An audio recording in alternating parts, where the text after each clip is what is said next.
Hello, everyone, and thank you so much for attending our fourth TCG Global Insights panel. I hope you are all healthy and safe and as excited as I am to be talking about technology and workflows today with this amazing group of leaders. It has been such an honor to welcome leaders from companies around the world the past 2 months to speak about the impact of COVID-19 on travelers, T&E programs, travel managers, suppliers, and now leaders from companies all of us are very familiar with who serve us with their technology and their solutions that we use on a daily basis.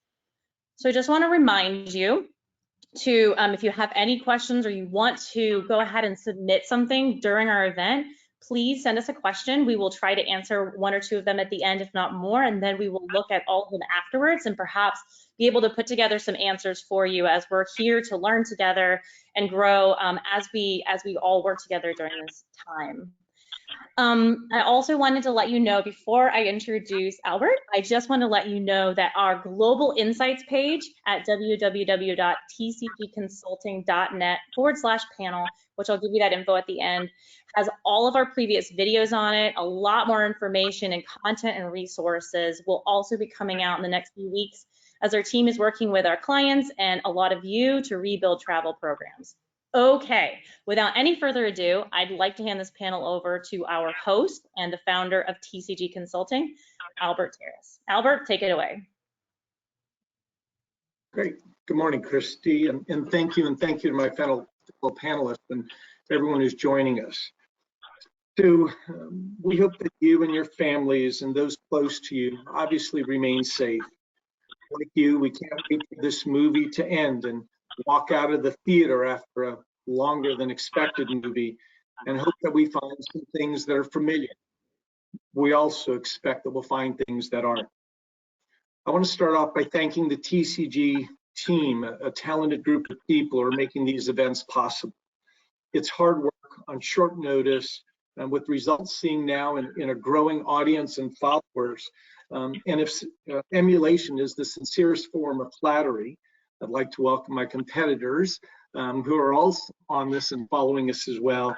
You know the rest of that storyline, right? I also want to thank the panelists that you see here. They've graciously volunteered their time and insight for today's session.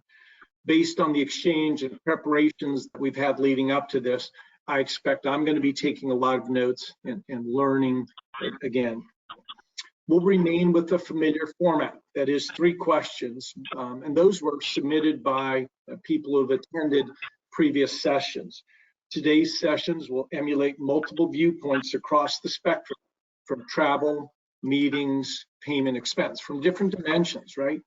An agency, TMC, operational delivery, a corporate T&E manager, payment and expense solution, which provides a broad perspective on TMPE. As Christy mentioned, please submit your questions during the session in the chat box. I'll do my best, and you'll see my eyes moving around to questions that are moving here and see if I can integrate them into the 3 prepared questions when I can. We'll also, at the end of the session, with any time remaining, answer any questions that come through as well. I want to remind everyone that our 5th session is confirmed with another set of great panelists who we're already ready to announce. And that happens on the 27th of May, 2 weeks from now, also at 11 o'clock Eastern Standard Time. So with that, I'll challenge to my panelists here, let's make this the best one yet and contribute and acknowledge those first 3 panels and a whole bunch of people that set a real high bar for us. I want to thank Jamie and Ike and Bruce and Brett and Doug W. and Doug D, Mark, Jesse, Jose, Jake, and Tammy for setting the stage for us. And with that, panelists, if you're ready, let's get set. Let's go. Marchelle, if you would, I'm going to start you off. If you would introduce yourself. Blake, you're next. Shlomo, Judith, and then we'll go to question 1. Marchelle. Great, thank you. Good morning, everyone. My name is Marchelle Klippenstein. I am the Senior Director of the Value Consulting Organization at SAP Concur. I've been with Concur about 11 years, in the industry for about 15, and my focus is to ensure that we're bringing, as a technology partner here, that we're bringing continuous value to the customers. So, of course, you attendees on the call today. Thank you. Thank you kindly. Blake, please. Good morning. Hi, everyone. I'm Blake Hoelscher. I am the Global Travel and Expense Manager for Noble Energy. We are a global exploration, production, oil and gas company headquartered here in Houston.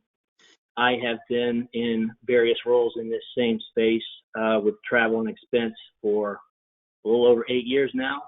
Very happy to be here with you and to have a good conversation. Thanks.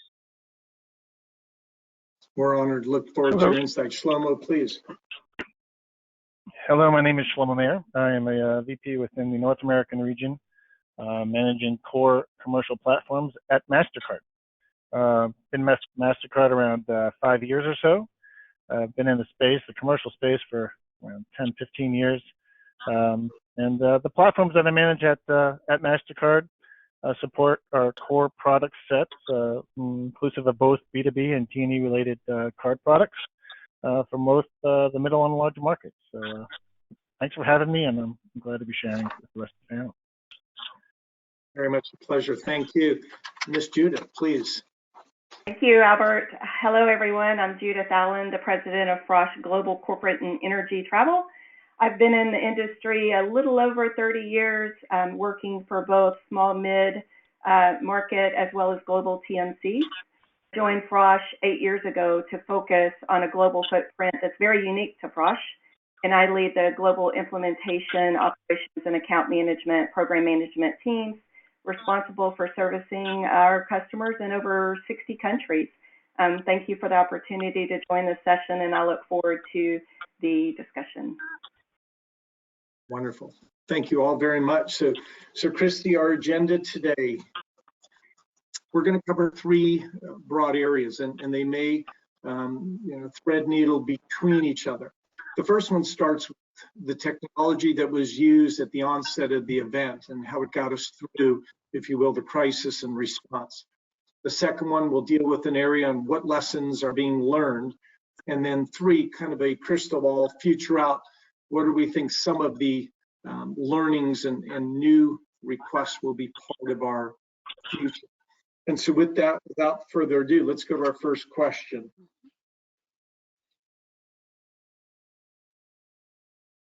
So how is and how was TMPE technology used at the onset and up to today across, impacted obviously by the pandemic?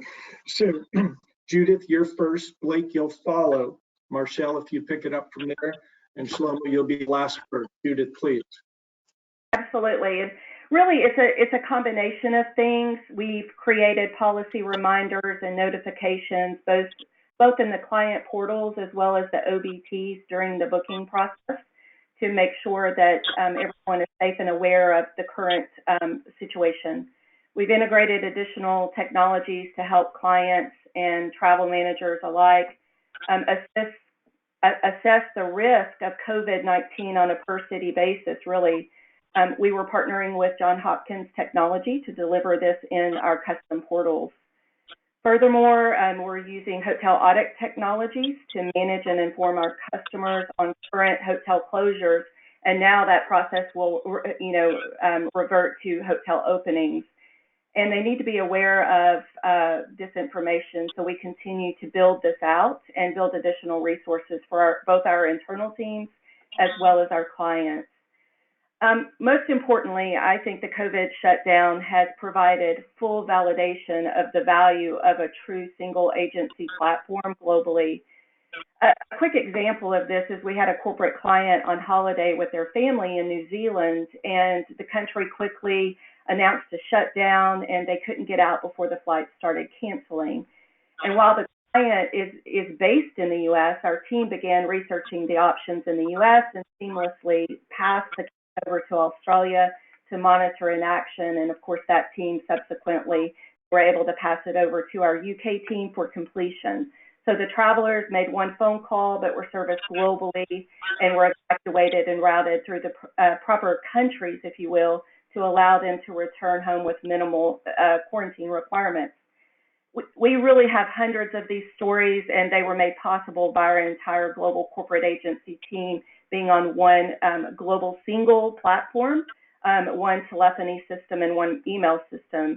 It's basically a large single virtual global team, and I'm very proud of their accomplishments, such as this example.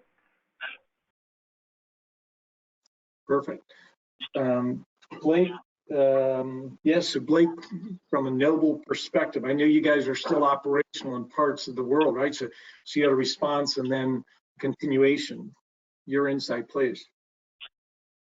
Yeah, we've never stopped. Still operating. So for the sake of time, I'll speak to the T and the P in the TMPE, travel and payments. So for travel, one of the first things that happened was we stood up our crisis support team, of which I'm a member. And the company leaned on me heavily to ensure that we knew where all our people were early on, and that they could get home safe. Thankfully, we already had a great infrastructure built with the help of TCG and FROSCH and Concur.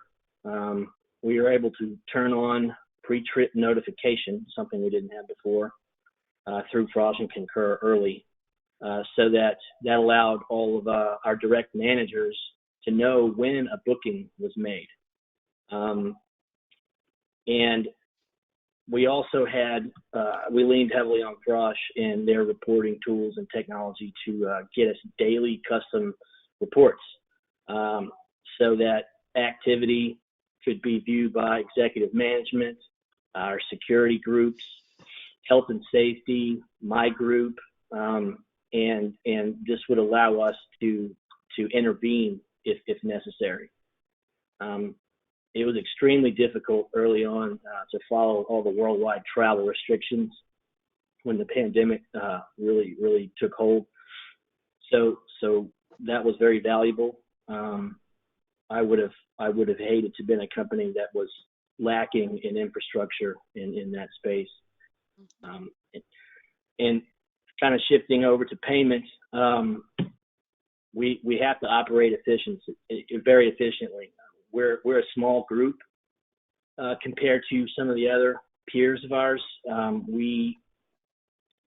As a global company, my group is small, and so we have a lot of technology. I'll call it layered on top of each other to allow us to be a small group performing those global functions in the T&E space. And the tools are all about efficiency gains. So some examples of things we've got fraud monitoring software that audits 100% of our card transactions. We're using DocuSign instead of, we're out of the paper business. So, can't get a physical piece of paper from an employee like in years past with a request for a new credit card. It just wouldn't work. We're all at home. Luckily, we've got that in place. We're using things like RPA, also known as robotic process automation. People also call that a bot. I'll walk you through a quick example of how we use some of these small tools on their own, but when you layer them together, pretty powerful and efficient ways to function internally. So let's say new employee needs a credit card. First, if they already don't go to the internet portal and click on a link, which opens up a DocuSign Power Form, they would fill that out.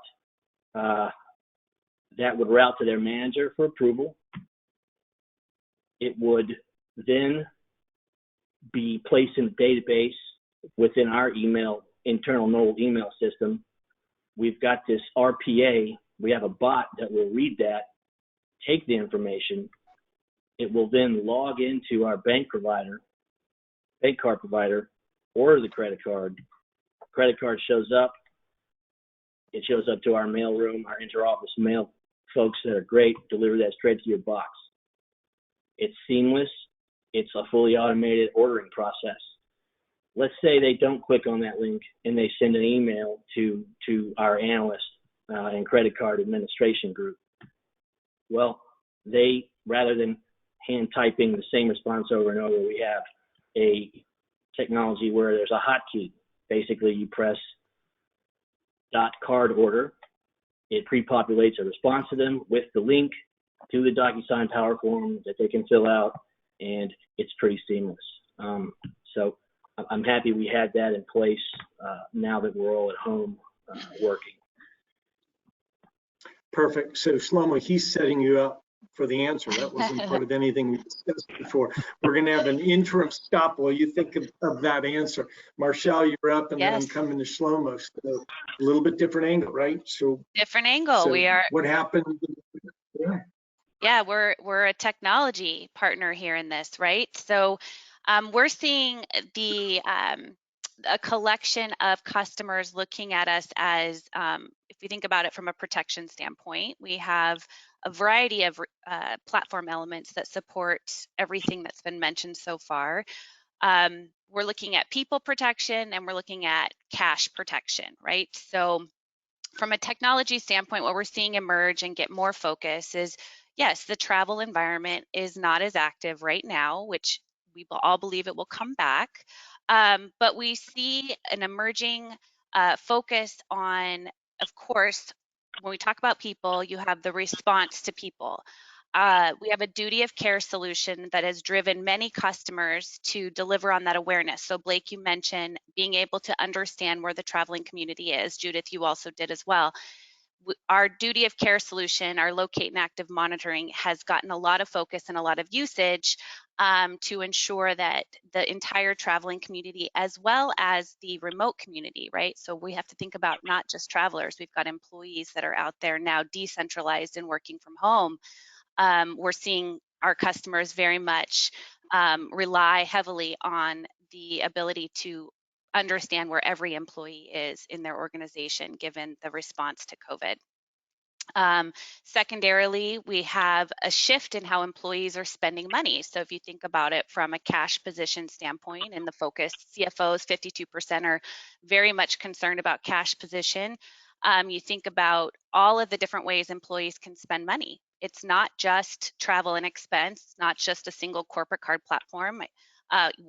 There is an interest and there is now a focus because of decentralization of what it means to pay for everything, right? Looking at the supplier network, understanding how to keep business operations as stable as possible, and working with suppliers to ensure that that B2B relationship is well maintained to the extent it can be. So we're seeing technology discussions around payable processes emerge, not just a focus on the T&E space. We're seeing pre-approval activity gain some momentum. I think, Blake, you brought up the pre-activity for travel. We're seeing an emerging, request for understanding how to support pre-approval for any spend that employees are empowered to do. So from a technology standpoint, we're looking at our platform and we're seeing pockets of new focus on the extension beyond just travel booking and expense report activity. The invoicing activity or solution is driving some discussion or driving efficiencies in our customer base. The request modules, the duty of care modules, our purchasing card reconciliation solution as well. So there's more to it than just the travel piece. We're seeing a complete focus on all of the ways employees can spend money as well. Right. So Shlomo, you like that, all the ways that people can spend money, right? So how did Mastercard and what did you do as part of getting people through it? And before we rethink the future, how did we get through it and where did you guys help and what did you say? Yeah, that's definitely true. At Mastercard, we definitely like people spending money. There's two aspects to the way we support commercial business. I would say on the facilitation of the payment itself, right, for the rails, for much of the spend that occurs within the commercial world, but also from a support perspective after that spend occurs, right? So initially when the COVID hit, there was, let's just break it up between those two buckets, right? You have your facilitation. You want to make sure that those payments can still go through. One of the first immediate actions we took was And we know there's going to be a bunch of cancellations, a bunch of refund requests, a bunch of chargebacks. And I know there are certain rules in place around excessive chargebacks that close the merchant down. And so we just relax those constraints and ensure that the ecosystem will continue as is to make, to give people the chance to get their money back and, address that area. Blake mentioned around reordering cards and the need to get cards out to people to continue their business. The expiration date is happens, period. And, it's true, you can go through Blake's nice process of docu-signing a document and ordering a card and it's delivered, but if you're not in the office, you can't get the card, right? So what we did around the expiration date is that issuers do have the ability to extend a card even past the expiration date. So it was another rule that was relaxed. So just on the facilitation of the payment itself, one more quick example is everybody wants to go contactless now. Personally, I know myself. I've used my phone more than I ever have in the past month or two when I'm purchasing anything in the store. So that's another piece that we reduced, or we increased the limits of spend that can occur on a contactless transaction, all around the facilitation of those payments to ensure they continue going forward. Quickly, from a support perspective, right? As Marchelle knows, we support and we send that transactional data to the likes of Concur so that they can go ahead and create a nice, beautiful expense report for their clients. And so we have a unique insight into all the spend that occurs in any of our issuers across the board. And I think from a support perspective, there's been a lot of focus from our data and services team to build out reports that help our issuers and our customers quantify, assess, and really just recover using that data to build their plans for recovery. So it's unique access to that data and sharing that data via reports to our customer base. So facilitation and then support is how we initially addressed it. Love it. And so for our panel, we're going to watch our time a little bit. I'm careful that I want to separate question 2 and separate question 3, right? There's going to be some easy overlap to it. So question 2 is where we're sitting today. If we went on a cheat sheet that you had, what are some of the things that you're saying, we need to look into this, or I think this is going to be part of the future, right? We've dealt with the crisis, and each of the 4 of you have your own vantage point on how you contributed that got us back standing up. Now that we're standing, what are the notes we're taking? And so Blake, I'm going to start with you. Again, we'll watch our time and make sure we don't bleed in number 3, which is the future crystal ball. Where do we think this is going to go to? So Blake, you're up. Sure. So this was kind of the perfect storm of something that's I'm always fearful of. Biggest lesson learned was the risk of outside agency bookings. Thankfully, we didn't have any major issues, but that is definitely a gap. Currently, there's no easy way for us to monitor outside agency bookings. It's a very manual process. I have some little tricks that, with card data, great Mastercard data, and from our bank provider in Microsoft Excel.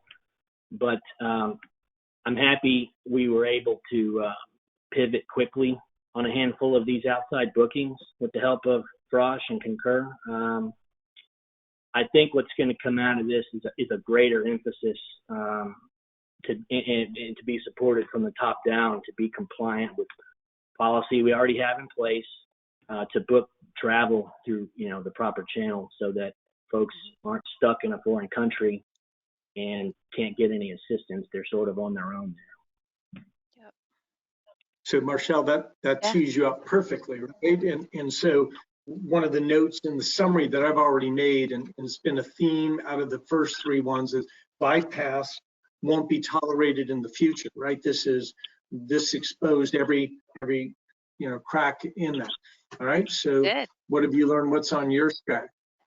Yeah, so the travel compliance, Blake, I think you make a good point around just understanding what's happening outside.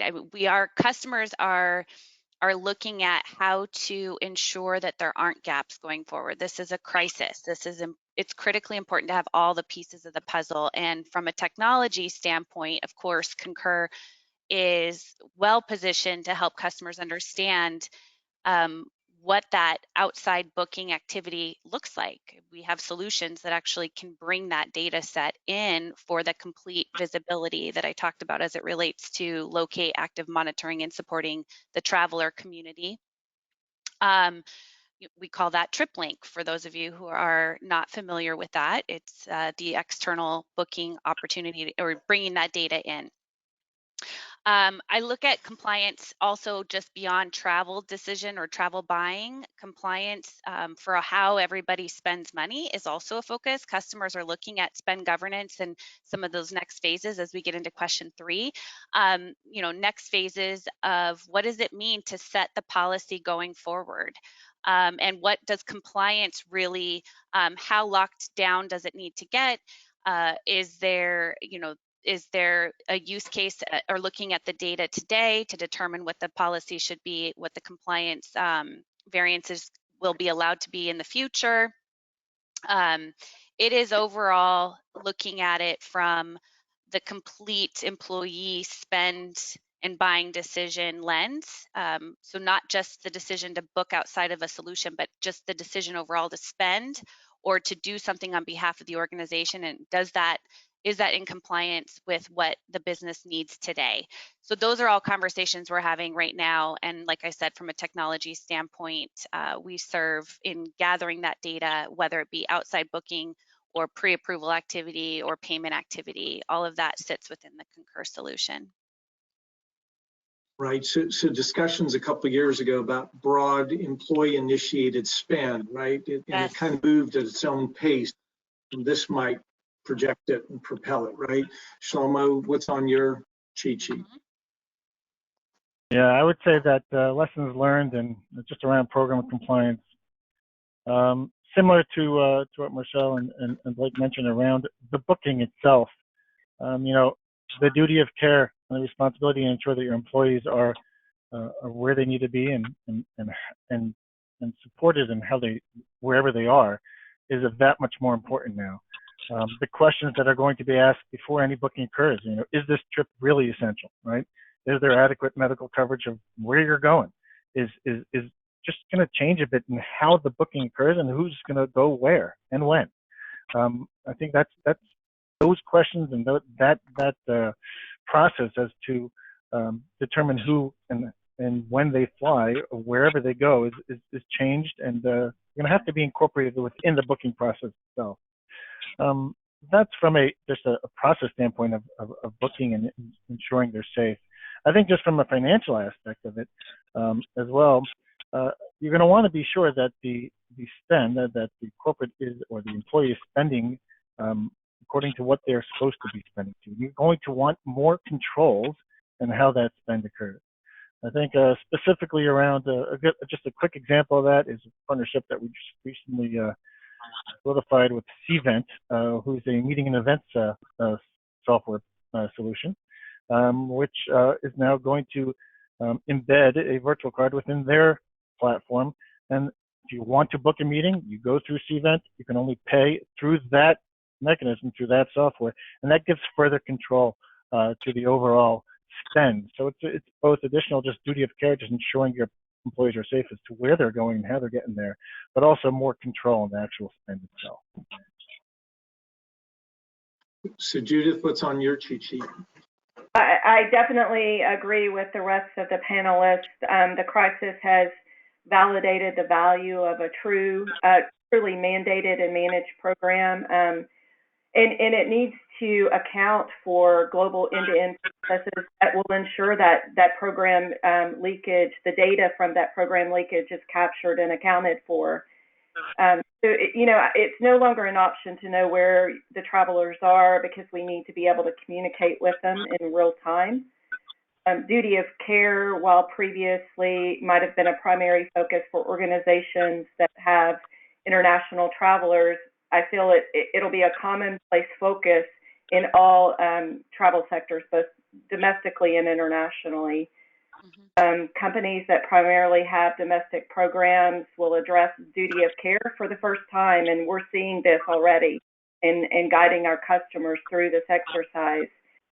interesting, we're also assisting our customers who have started to develop more robust business continuity plans that are inclusive of FROSCH to ensure a plan in place to quickly assemble as a crisis support team to address immediate need when another event arrives, because we know that one will arrive. So I think that everything the panelists said today, the spend, I think that, you know, when you look at spend and trying to wrap compliance around that, it's going to be smart spend strategy. And what I mean by that is, as you look at spend in relation to hotel rate thresholds, as an example, we'll have to balance that with hotel COVID ratings, if you will, to ensure that the policies you had in place are balanced with safe travel practices in the future.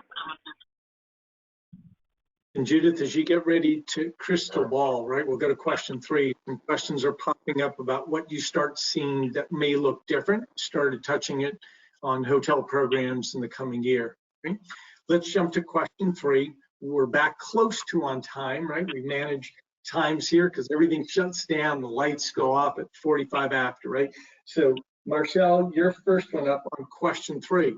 So taking where we were and how we got out of it, what's on your cheat sheet? What do you think this looks like in the future?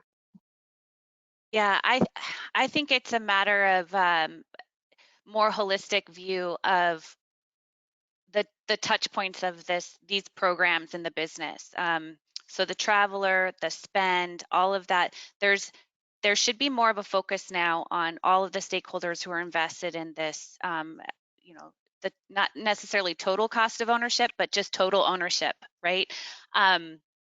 Business continuity is a great example that, you know, it is emerging. That's going to be a focus for, you know, the next generation here, or the next version coming out of COVID. Understanding spend governance and establishing new policy, protecting cash.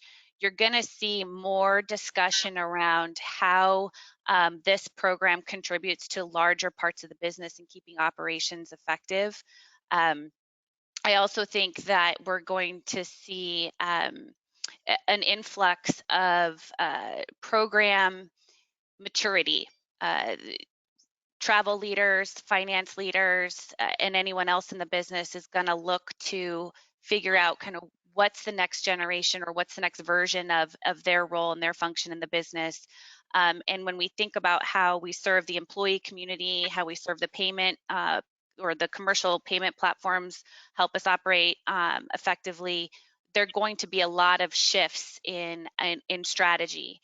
And of course, in order to do that effectively, you have to have appropriate data pieces that put that puzzle together to make those decisions. So I think we're going to see overall, we're going to see some serious innovation, and not innovation in a product way necessarily, or, you know, just something new to sell. I think you're going to see innovation in how the business should operate, which is probably, that's a very exciting place to be. I think business is going to change, and our community we serve is going to need, you know, that guidance, and we're here to support them.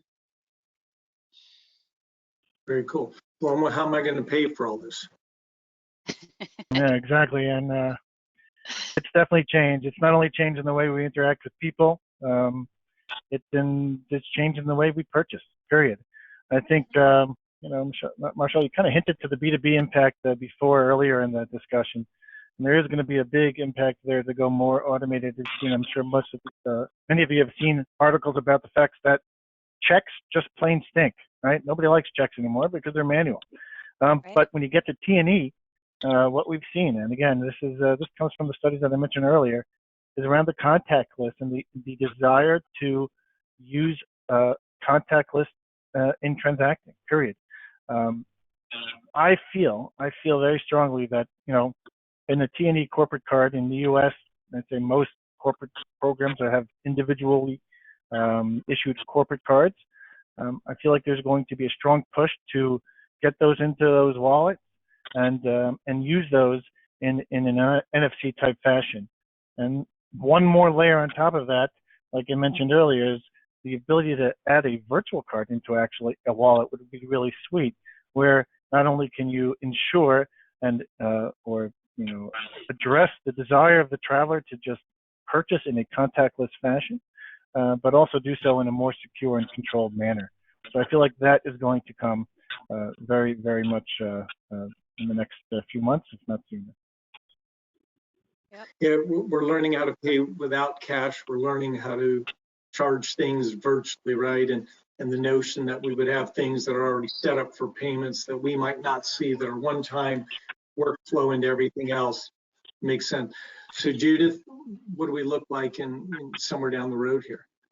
Well, we have to address the first step, and from a tactical perspective, the technology used to do simple things, track and audit unused ticket, as an example, we've had to remodel that. We've built in more efficient ways for unused ticket data and the waivers associated with this event to that ticket data, inclusive of automating our agent processes and technologies around those waivers and the airline ticket rules and the like. We see that changing, and there's going to be a huge dependency to ensure that we are guiding and directing our travelers and arrangers appropriately. So from a first step tactical perspective, that was our first focus. It's become a complex process, and we're ensuring that we're addressing that need. And really, as we get back in the sky, the purchase of the airline ticket is now going to be the super easy part. It's the then what that's the crucial. We do, on the panels that we've had previously, we've heard the word trust filter throughout those panel discussions, and we recognize that we need to have further integration with trusted health and safety information sourcing, and we've already begun this process. Travelers and arrangers, they'll need to have access to hotel COVID rating, if you will, as an example, to make sure that they're staying in a safe and healthy environment. They'll need to know what cities they should or shouldn't transit to avoid future quarantine requirements, not just of COVID, but of all future concerns. And our technologies will need to integrate this data at every single touch point. We've always strived to think outside of the box, and now all of us, I think, will be required to live outside of the box as our new normal. We are focused on our messaging and communication platforms. It's very important that we're able to auto-communicate to travelers and crisis teams based on triggers. Those triggers could be destination, event, policy, etc. We're laser focused on technology that speaks to the traveler, getting them to trust in the entire travel process again, while being able to easily communicate and locate them through a balance of really automation and human touch points. So in my view, more than ever, the partnerships and alliances with leading TMCs will become more crucial than ever before. By that. So Blake, you've got about a minute to tie together what you heard, right? You're the one that's controlling all these things for your company. Tie it together for me quickly.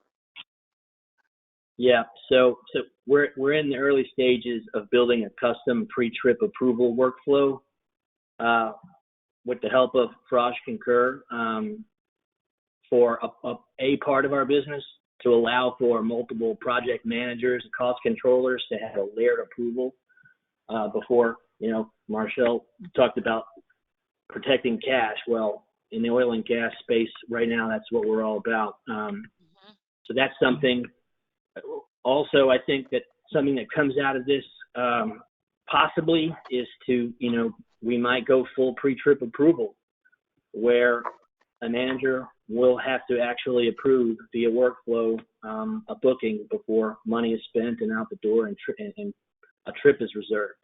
The air is our top, it's a big chunk of the pie of the money we're spending in the T&E space, and that would help. And to regarding the gaps I mentioned earlier in the second question, I would like to see the market, card providers, expense management companies, find a way to integrate, even if it's third level card data, to integrate and flag an outside agency booking, quickly and easily so intervention can happen.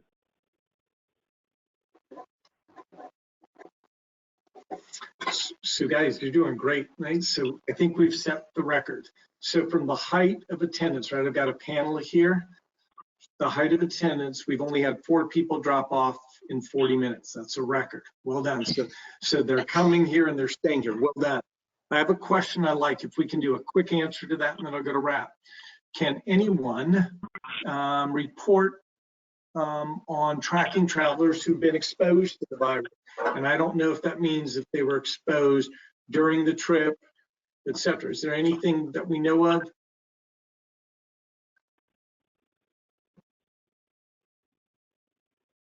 I would have to. Please go ahead, Marchelle. No, I was just going to say I'll have to take that as a. Yeah, go ahead, Judith. I think it is a conversation from a technology perspective and an HR perspective. So while there is full capability to be able to track who's been exposed at a company level or a traveler level, it gets into what we're able to track and store from a GDPR perspective, as an example. And so I think that those conversations will come to place. It reminds me of a quick, where we were doing tracking, the industry was looking at tracking via the cell phones, and it was quickly pushed back because of privacy. So it'll be interesting to see how the privacy guidelines are modified based on this latest requirement, but it's easily done via a profile database, if you will. Right. That's what I was going to add. We could do this. Sorry. Yeah, you a quick second, and then I have a Okay. suggestion, because we have a couple of questions coming. Yeah, from a technology, I You're agree up, with Marchelle. Judith. I agree with Judith. The privacy concerns are gonna, those policies might adjust based on just the need to understand who's been exposed. That's where when I mentioned the duty of care, domestic, international, it's not just a traveler.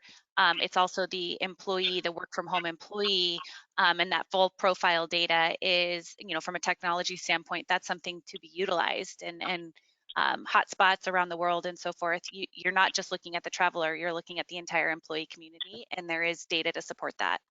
So, Christy, we made, if our panelists have an expanded answer that we can look at posting that out. If you don't mind, I'll take a quick summary here, and then I'll turn it to you, right? So here's my notes. So Blake gets credit for, and this is the quote, "We're out of the paper business." I think that's been emphasized throughout here. I love Judith's comment. It's the then what, right? And that's what we're all kind of waiting for. How does this evolve? Take all that information. Some summary points that I took out. This validates managed travel. In many ways, travel managers have been building and waiting for this event for a long time. Bypass won't happen in the future. The implications are just too broad, and tools and technology that help manage that in advance and while it's occurring on the road across TMPE makes a lot of sense. We also heard broader continuity plans for the next event, whatever that looks like. And did this event now force broader employee-initiated spend to be addressed, not just T&E? Those are my notes. I know we'll have some things coming out. Christy, I'll turn it over to you, to my panelists, right? So the proof's in the pudding. 4 people left us for something else, whether that is to go get a drink, go to the bathroom, or attend to dog barking in the background, right? We've never done that before. I think that validates the topic, the prep that's coming into, and your insights to it. So very well done. I very much appreciate it. We've set the bar for number 5. Christy, it's your show.